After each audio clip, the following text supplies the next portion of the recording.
Hi there, it's Lucy here from Inclusive Change. And today we're going to be talking about neurodiversity as usual, but also we're going to talk about apprenticeships today. And I'm joined from a team from the University of the West of England. Let's introduce you. Simon, hello, good morning. Hi, Lucy. Yeah, so thank you. My name's Simon Flynn Lee, and I'm Assistant Director for Research and External Engagement in the area of skills. Very long job title, but basically what that means is I look after anything which is skills related, of which, of course, our apprenticeship provision is a huge part of that. So that's my role, Lucy. Lovely, thank you. And if I move over to Vanda. Hello, everyone. I'm Dr. Vanda Papaphilippo. I'm a senior lecturer in human resources management here at UWE Bristol. And my personal motto is if there is inequality in the workplace, I'm on it because I've done research on women in engineering, expatriates in engineering, and also neurodivergent engineers and energy researchers. Oh, absolutely fascinating. I can't wait to get into the conversation with you. And we've got Laura. Hi, everyone. I'm Dr. Laura Fogg-Rogers. I'm Associate Professor for Engineering in Society in the School of Engineering. So I train apprentices and teach them about sustainability, communication skills, and also do research into diversity in engineering, construction, digital as well. Absolutely fascinating. I think we're going to have a fantastic conversation today, actually.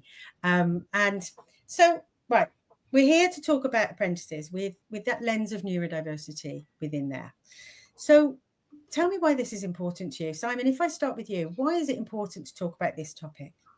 So I think this comes around from a few years back, actually, when our apprenticeship numbers were growing a lot. And as probably most people listening will know, apprenticeships are very much employer-led programs. So we work really closely with employers to deliver our apprenticeships.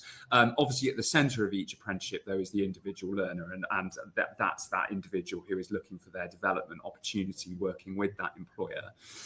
What we started to notice really across the board, but in certainly in some areas, some sectors, is with mature learners especially, so those learners who perhaps are further into their career and are now looking at an apprenticeship, possibly for the first time since they left school quite a few years ago, there was a lot of undiagnosed or undisclosed neurodiversity. So what we were seeing is a range of support needs that hadn't been identified for a number of years, which weren't just pulling those individuals back potentially from an academic point of view, but actually from a professional point of view as well. So that was really the catalyst for us to start thinking about that.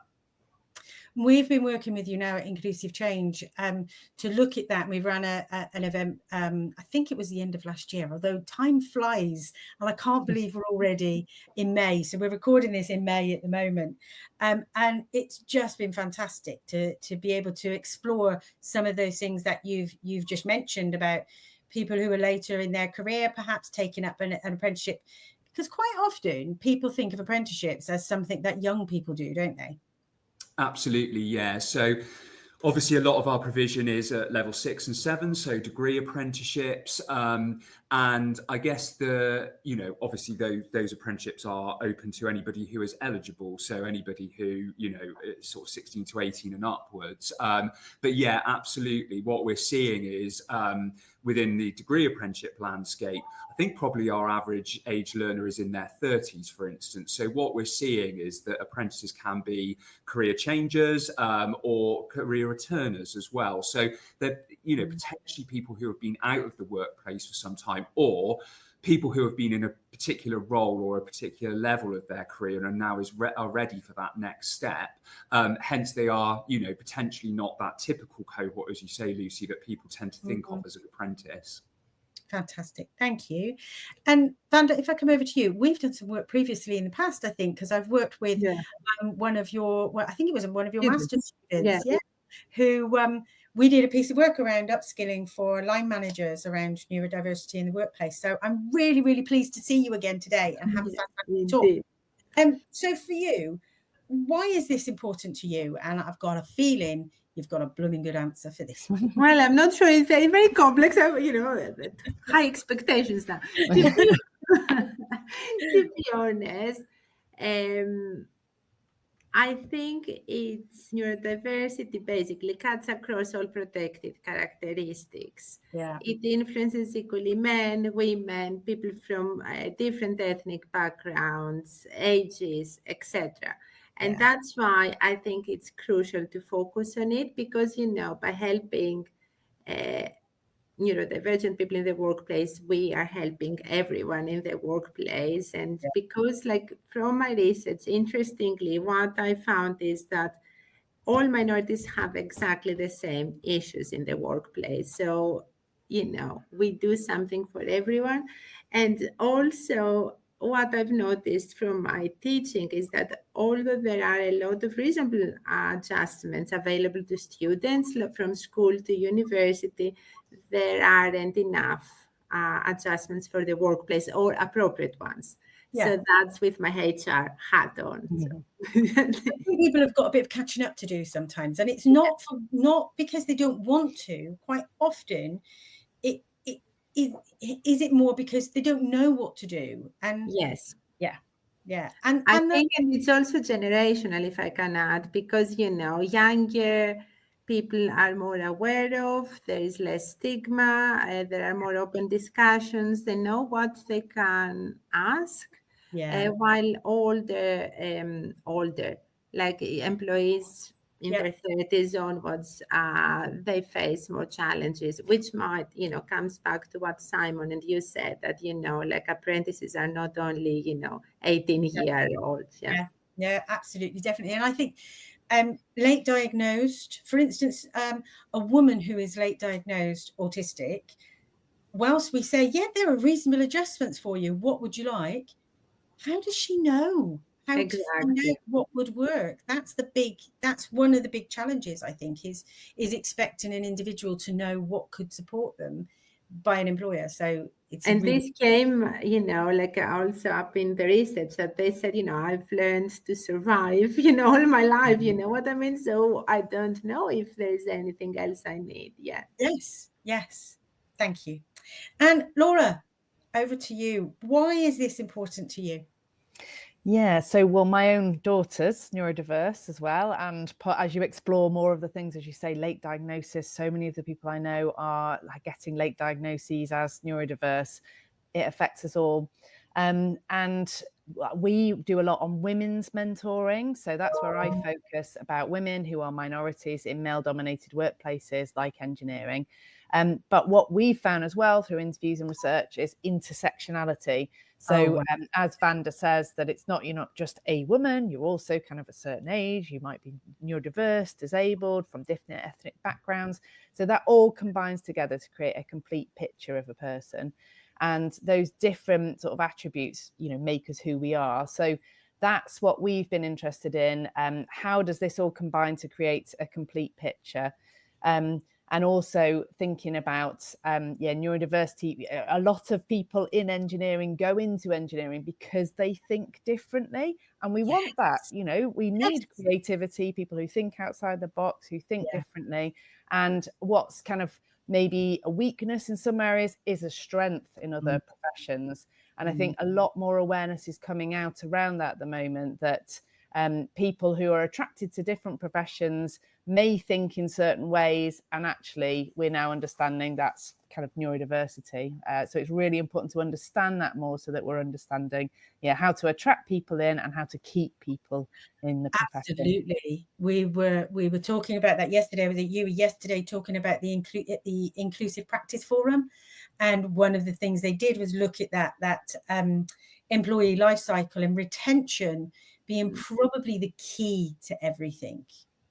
But have you noticed, and this is a little bit off my question set, but just go with me. Have you noticed that I think quite a lot of employers and organisations are looking at recruitment, and in the past few years, it's right, let's look at our recruitment processes. Let's see what we can do about recruitment. But the big challenge is, once you've recruited them, do we live up to the expectations, and can we retain people? What do you think about that? Well, definitely. So in the programs that we run, we look at both recruitment and retention. And there's lots of reasons for that. But a big one is actually if in recruitment, people don't just look at what you directly put out in terms of kind of the information or literature you have there. They also kind of look at kind of like soak it up, kind of what we call implicitly or vicarious experience. So in other words, you look at kind of who's in the profession, how are they treated, and decide like, is that something for me? So role models are really important, particularly for girls into engineering, but also neurodiversity as well. So understanding kind of how people are treated, is it accepted? Is that somewhere where I could fit in? And in order to have role models, you therefore need to keep people. So we need to retain people in the workplace so that they can be the role models for recruitment. And that's why a lot of the programs we work on also think about mentoring and support in the workplace as well. So what I work on is a tiered mentoring program. So thinking about senior women, mentoring junior women being role models. But Vanda does a lot of work about that, those HR practices as well, to think about how we can support and retain people who are minoritized as well. Vanda, what's your thoughts on this in terms of that retention element? This is the neglected area across protected characteristics, and recruitment tends to be like the easy solution. So let's bring as many as we can and we will sort it out later. But there is a lot of evidence showing that if we don't invest in our organizational culture, then these people will leave immediately. So it's really important. And also, through the interviews I did with one of the projects, they said many neurodivergent people said the first thing I pay attention to is their culture. So like the idea, how the organization comes across. And once I feel I can fit in, then I will accept the role, which shows how important this is. And I think it's just relevant to all minorities here. And we can see with ethnic minorities, for example, there is a lot of research showing that if they don't see other people from global majority backgrounds, etc., represented on the website of an organization, they won't apply. With neurodiversity, this is not so evident, with gender or race, etc. So it's really subtle. For example, a gentleman said that in his initial interview, for example, the HR person had as a background the neurodiversity symbol, and that's why then he opened up. And so, it's like little signs we can, give. And it can be so we talk about attraction. So we talk about attraction of candidates or potential talent. And that can start way before you even put a job advert out, because it can be what you put on your website, how we talk about things in podcasts or in the media, how we represent ourselves and how we show ourselves. We'll look at how people might or might not be attracted to you. Yeah, exactly. Simon, can I ask you, is this a bigger project? Is this part of a much bigger project over at UWE? Yeah, absolutely. And I mean, it's probably important to say that as a university, we have a responsibility to make higher education, as accessible to as many people as possible, no matter what route that is. I guess apprenticeships are an opportunity that should afford widening access and participation because of the nature of how they're funded and also the job related opportunity that comes with that. So, we have a global responsibility as an institution to make our education accessible to as many people as possible. I guess for apprenticeships, and it is part of a wider project looking at inclusivity and using apprenticeships really as a platform to be able to do that, not just into higher education. I think what's unique about apprenticeship is that there is an employer attached to it. So it really does start to bring a tripartite of people together, an employer, a provider, and that individual learner. And I think that's what's quite unique about apprenticeships. what that allows us to do as part of this project, addressing things around inclusivity for those who are neurodivergent, as well as the other protected characteristics that we've talked about. I think what this particular project allows us to do as an institution is to design a better conversation with industry as well. Yeah. So really holding or helping employers to hold a mirror up to their practices, whether that's in recruitment and or retention. So I think that's what this project is really allowing us to do. As Laura and Vanda have both alluded to as well, it's really addressing those areas and issues around intersectionality as well. Mm-hmm. So we have certainly seen with some of these protected characteristics that we are trying to look at through this project, we have seen varying appetites in how ready employers are to have some of these conversations. So it's really interesting to see how advanced or not in some cases these conversations are. So that's really the bigger part of our project, Lucy. I see it. I think there is that element of culture change. So Vanda, you mentioned about culture and about making change happen. It doesn't come easily. We have to start with small seeds. And I think what we're doing in Inclusive Change, we're running an event for you in at the end of May around neurodiversity and apprenticeships. It's a seed, and it's getting those employers in the room, because sometimes I use a phrase quite often, we need to meet people at their bus stop. And if we can bring them, if we can go to their bus stop, we'll get them on the bus with us, and we'll be able to take them through the stages and through to a place where they want to be, not just what we would like to see. It has to be about the organizations that we're working with, but we do it in small steps, and we don't do it in a way that pushes them away and they say, no, I'm not ready for it, because quite a few organizations won't be ready for too much change as yet. And it's difficult.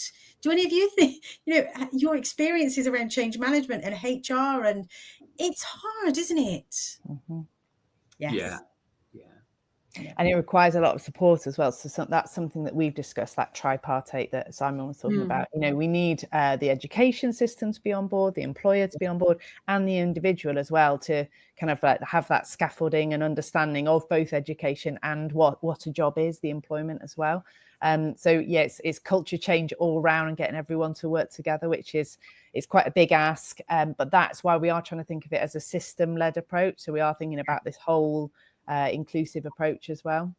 Yeah, I certainly think that systems-led and systems design is really important in thinking about that. And as a change manager for many years, I never realized, but systems design and systems thinking is natural to some of what we do in change. We need it to make that definitely system together, because if we haven't got these people working on this, these people aren't going to be able to achieve what they want either. Right. Yeah. So one of my next questions you may have already answered, because you've talked about level 6 and level 7 apprenticeships already, but what kind of apprenticeships do you offer, and who do you work with at UWE? So in terms of our offer, I guess our offer is quite responsive to the local skills demands. So working closely and understanding our local combined authority and our local skills improvement plan. So typically our provision either sits within that sort of advanced engineering, advanced manufacturing space, construction, architecture and the built environment, and then also sort of health and social care, health sciences as well. So those are really our core programs. I guess really looking at those apprenticeships as a vocational form of education, those are two very two key vocations in our area that are needed, a lot of skills needed over the coming years in those spaces as well. In terms of who we're working with, we do work with larger employers. So we work with a number of our local NHS trusts, so Sarona Healthcare, North Bristol NHS Trust, for instance, and beyond that as well, what we're really encouraged by in the healthcare sector is also working with smaller employers, so small and medium sized enterprises, so local doctor surgeries and other smaller healthcare providers as well. On the engineering side, we're working with, again, some large regional, national and global employers, so people like Rolls-Royce, Babcock International, for instance. But again, within that sector, what we're always trying to do is reach those small and medium-sized enterprises, because they are representative of a huge amount of people employed in our region. Yeah, I think I've been looking at some stats recently around that, the makeup of business within the UK, and those large organisations are so minimal compared to millions and millions of either what we call one-man bands or SMEs. Yeah. And there are so many people out there who are independent sole traders or working by themselves, that we focus quite a lot sometimes on the big players, you know, the Rolls-Royce, the BAE Systems, GKN, but actually we really do need to think about those smaller businesses sometimes. Is that something that is important to you guys as well, maybe Laura or Vanda? Yeah, so thinking about that whole system of everyone working together again. So we work with a lot of kind of networks that bring these things together. So Western Training Provider Network's fantastic for thinking about the people, bringing people together. Colleges as well. So as Simon says, UWE focuses on degree apprenticeships, but in order for people to get there, they have to have gone through an education system. And so that means further education. Colleges and lower level apprenticeships are fantastic for those steps through into that direction, pathways, meeting people at their bus stop, as you say, so to help them get and progress up. And also a lot of employer networks as well. So places like SevenNet is an employer network in Avonmouth and Sevenside, and they're doing a lot of work around green jobs and skills at the moment. And again, thinking about how do we work through from where people are and what skills and qualifications they need, through to what do employers need, and how can they provide those opportunities and pathways to bring people in and meet the skills gaps we've got in lots of growing industries. It's so exciting to talk about this in this way, and look at it in that bigger picture, because it's quite evident that, and I know as in terms of looking at the local skills improvement plan and those kind of things, we need investment in things like green energy and that sustainable economy. But maybe people aren't looking at that well enough yet and not seeing that as a career. Is that something that you'd agree with, Vanda? I think because I've recently completed this research on the energy sector specifically, it's so vast and interesting, and you can approach it from so many different angles, like, you know, from social sciences, from engineering, from but I think there is little awareness. You know, people need to know a bit more about it. And going back to what Laura said at the beginning, the most important theme that emerged from the interviews was that neurodivergent researchers were very creative and innovative in their approach. Yes. So they all mentioned how, I mean, mind you, the majority of my participants were with ADHD. So like I can't generalize the wider population, but they all mentioned it was, you know, like basically in the same words, that they could see the research problem in a much more interdisciplinary way, and they could see the solution before others, but they often struggle to bring others to understand how they saw the problem, and there was this different approaches. So, you know, it's something that we should be mindful of about such an important sector, you know, such an important skill set, but how can we bring these together? We have so many difficult problems to solve in the world right now that we do need to have people who think differently, because otherwise we'll just stick with the same solutions and we won't move on. Exactly. I've been fortunate enough to work with postgrad researchers, and I can recognize exactly what you said just there, Vanda, and I can think of a couple of people specifically who are so intelligent and do such incredible research, but actually translating that into layman's terms, or in a way to bring other people and funders on board, or people who will see that as a solution that they want to take forward, can be really difficult for them, because it's really frustrating to know you've got the answer, but nobody can hear it and listen to it yet. So, yeah. That kind of brings me on to what parts of an apprenticeship journey might be more difficult for neurodivergent apprentices. I'll open that up to the three of you. So is there anything that you'd say you've seen and you think that can be more difficult for neurodivergent apprentices? No, it was something more generic, basically, like from the findings of the first research project. It's around the application process itself. Yes. And there are, first of all, and Laura mentioned the important role of colleges as well. Something that all the participants struggled was to get in the sense, like, because many of them were undiagnosed, perhaps, especially those older, they had low grades, so they could not get into university, or perhaps they managed to go to university, but they had a lower, like, they didn't have a 2-1 or a first, etc. So they couldn't go to graduate schemes. So eligibility, and also practical things around writing their cover letter, because this was particularly difficult because they could not link the dots, if you see what I mean. So they had very, the skills and knowledge, but they could not. How do I tell you what that is? What's important for you to read as somebody making that assessment? Yeah, exactly. And also then there was an issue around assessment and assessment centers. So things like like knowledge tests, etc. Many of them did not disclose during the recruitment phase. And they were not necessarily entitled to extra time or anything like that. And also assessment centers, right? Because they can be very scary for everyone, especially for autistic participants specifically. And last but not least, interviews.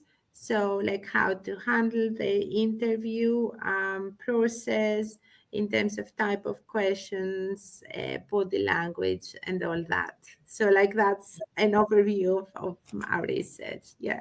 A whole load of barriers there. And that merely is getting in, isn't it? That's just the getting in bit. Exactly. And then I was going to come in on the staying in bit, I suppose. So kind of once in the process, it's still the classic things that are there in the lower education system. So executive functioning and communication, social skills. So I see with our learners, there are barriers around sort of that organisation. So juggling between work and also taking on a load of, academic tasks as well, and organising that time management to make that happen, and kind of switching between different areas as well. And then the social communication as well. So being able to kind of, talk about that, say that, understand the scholarly kind of codes of conduct and employment codes of conduct as well. One thing we've found is that now academic institutions are good at putting in those reasonable adjustments and understanding these barriers and scaffolding that learning.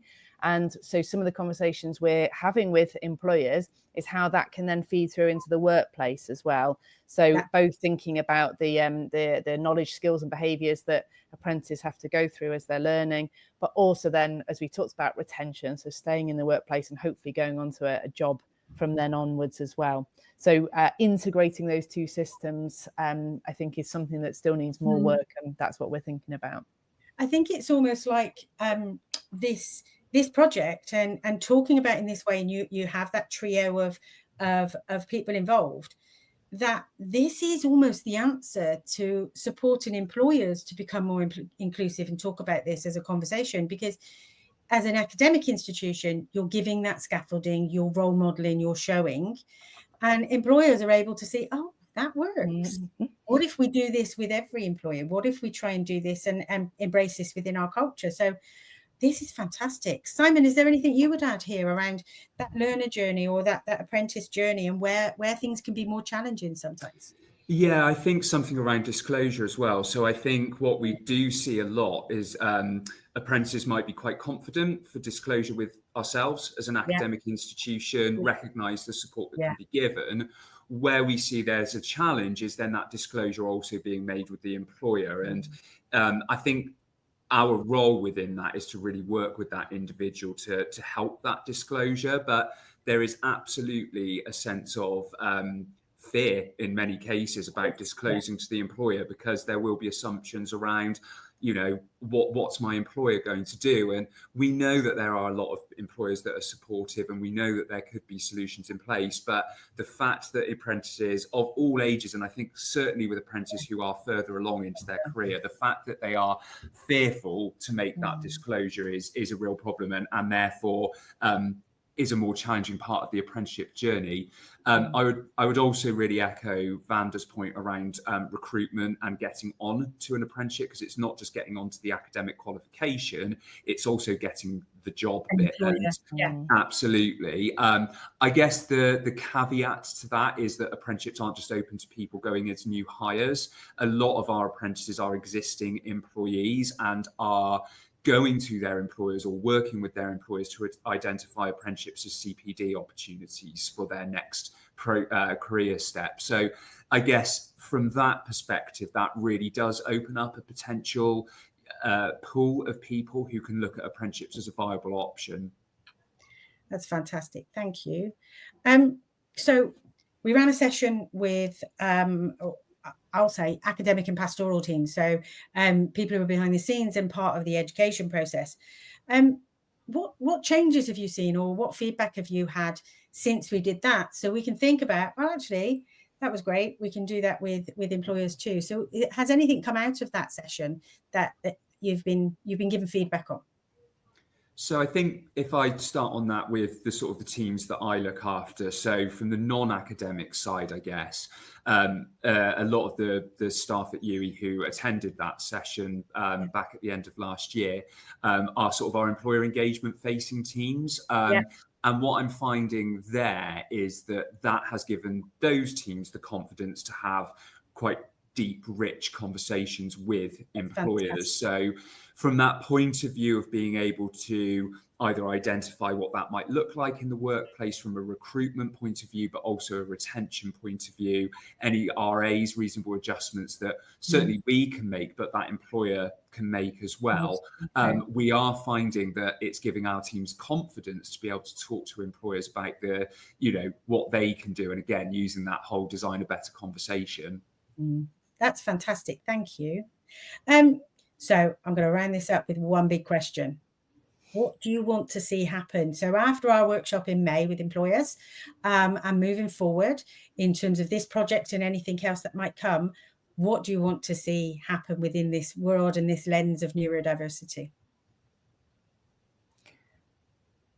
I'd like to see is continuing to think across the life course. So thinking, we do a lot of role modeling and outreach in schools. So thinking about that in schools, of having positive role models or being able to have that conversation as well, through then to colleges, universities, thinking about academic progression and into the workplace. It just does become another thing that makes a person unique and different and diverse. And we can kind of think about all our strengths and what we bring to where we are in life. So continuing that. Thank you. And Vanda? I agree with Pat. I think Laura phrased it really well, because I was thinking about like what Simon said earlier, that, sometimes there's this lack of communication, between the university and the workplace, etc. And there are pockets of good practice in education, in the workplace, but we can't put everything together, in a working order, if you see what I mean. So it would be great to give this continuity and show that people feel included from the nursery to, their retirement, So that would be amazing. I will say, and I'll come to you in a moment, Simon, I promise. I would say, I've seen a change in the way people are talking about neurodivergence and talking about this in a much more positive and open way. We still have a long way to go, but certainly I think I started working in this area in around about 2016, 2017. And language and approaches have most certainly changed. I think hopefully we'll see that move exponentially very quickly in the next few years. And finally, over to you, Simon. What do you want to see change? Yeah, I mean, we're really encouraged. So we've had a really good uptake of employers coming to this session. It's certainly one of the most successful we've had in terms of sign up. So that's a really great start. Good. Obviously, we want to see that continue to grow. We want to be able to host and have these conversations moving forwards.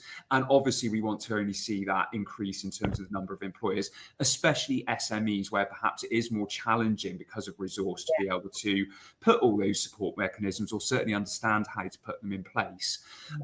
Obviously, we would like to see an increase in the number of neurodiverse apprentices coming in to the university on apprenticeships. We would love to be able to see that actually these conversations we're having is bringing those individuals in and having the confidence around disclosure. Absolutely.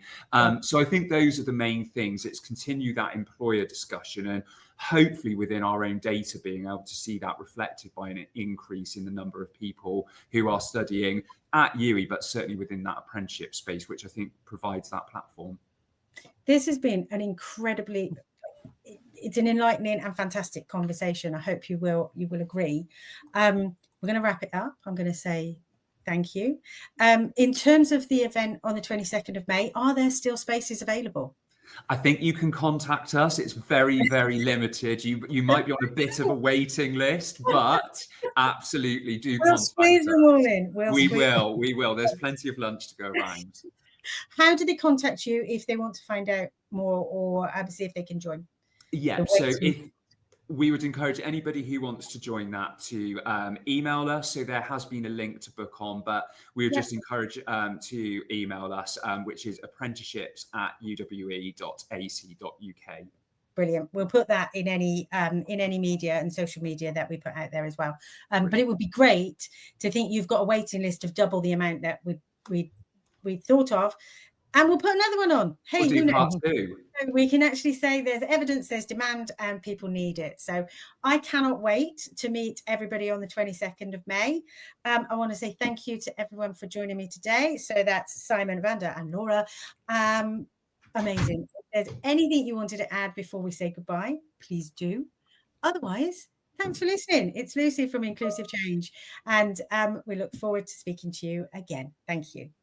Thank you.